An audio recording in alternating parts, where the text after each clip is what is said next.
അപ്പോഴേക്കും അംബിക മാഡം അവിടുന്ന് ആളെ മാറ്റി. അച്ഛനെന്താ ആലോചിക്കുന്നത്? ജഗന്നാഥൻ വളരെ വർഷങ്ങൾക്ക് മുമ്പേ മരിച്ചുപോയിന്ന എല്ലാവരും കരുതിയിരുന്നത്. ഇതിപ്പോ വലിയ അത്ഭുതമായിരിക്കുന്നു.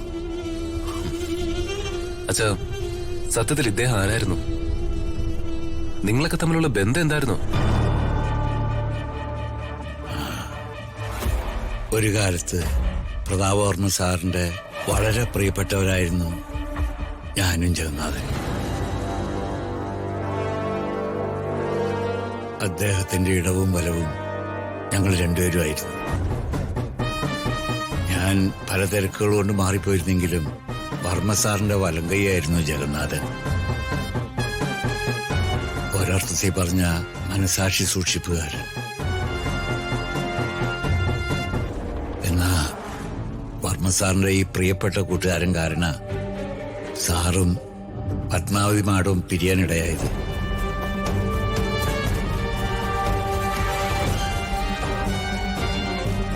ഈ മൂന്ന് പേരും വളരെ നല്ല സ്വഭാവമുള്ളവരായിരുന്നു. ഇവരുടെ ജീവിതത്തിലേക്ക് ഒരു കൊടുങ്കാറ്റ് വീശിയത്. അതിന്റെ ഉത്ഭവം എവിടെയാണെന്ന് ആർക്കും അറിയില്ല.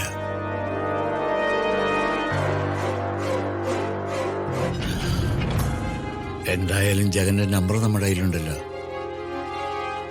ആളെ നമുക്ക് നാളെ നേരിൽ കാണാം. എന്താ സംഭവിച്ചതെന്ന് ജഗൻ തന്നെ പറയട്ടെ.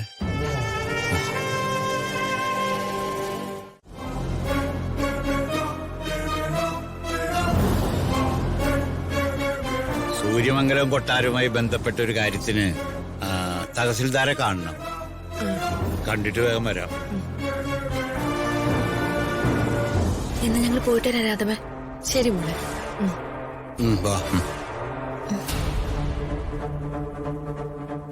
ചേട്ടാ, ഒരു കാര്യം പറയാൻ മറന്നു. ഒന്ന് വന്നേ.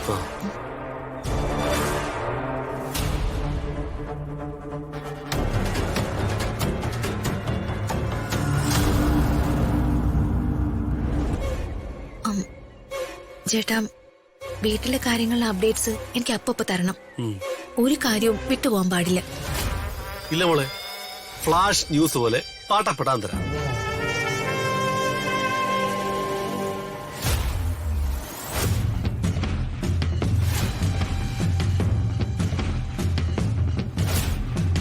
ഇവിടെ മൊത്തം രഹസ്യങ്ങളാ.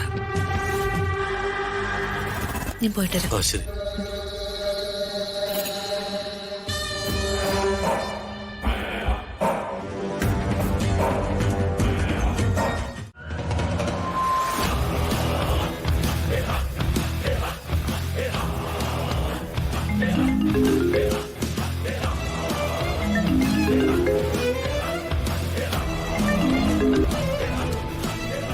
എന്താടാ കിട്ടിയമ്മേ?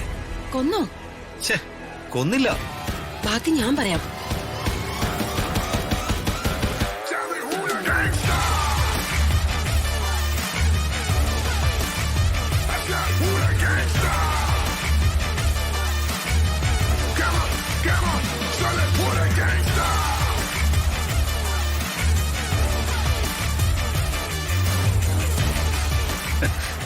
ശരി അമ്മേ.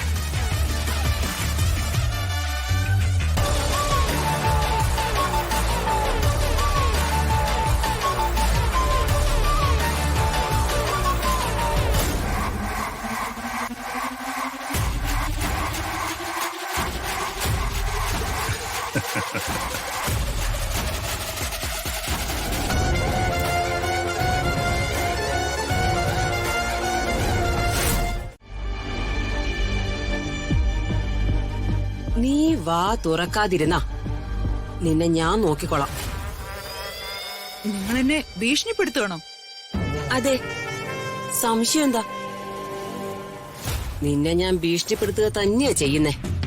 അതൊക്കെ അങ്ങ് മനസ്സിൽ വെച്ചാ മതി. ഇനി എന്റെ നേരെ നിങ്ങൾ വരരുത്. ഒരുപാട് ഞാൻ അനുഭവിച്ചു, ഒരുപാട് ഞാൻ സഹിച്ചു. ഇനി അത് പറ്റില്ല. ഞാൻ നിങ്ങളെ കുറിച്ചുള്ള എല്ലാ കാര്യങ്ങളും എല്ലാവരോടും തുറന്നു പറയും. നീ തുറന്നു പറയുമല്ലേ? പറയും. റെയിൽപാളത്തിൽ ചിന്നി ചിതറി കിടക്കുന്ന നിന്റെ മകൾ അപ്പുവിന്റെ ശവശരീരം നിനക്ക് കാണണോ അല്ലേ? ഈ വീടിനുള്ളില് ഒരു മുറിയില് തൂങ്ങി മരിച്ചു നിൽക്കുന്ന നിന്റെ ശേഖരന്റെ ശരീരവും നിനക്ക് കാണണ്ടേ? എന്തു പറയുന്നു?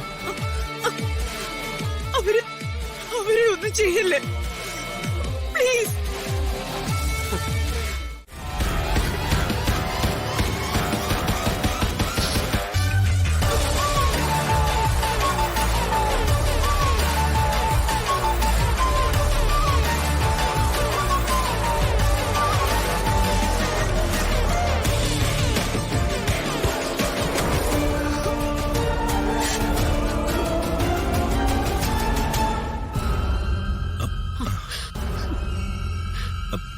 എന്താ ചേച്ചി? ശേഖര, യാമിനി കിടക്കുവാ. അവളുടെ അവസ്ഥ വല്ലാതെ മോശമാ. നിങ്ങൾ ചെല്ലേ. വാ മോളെ വാ.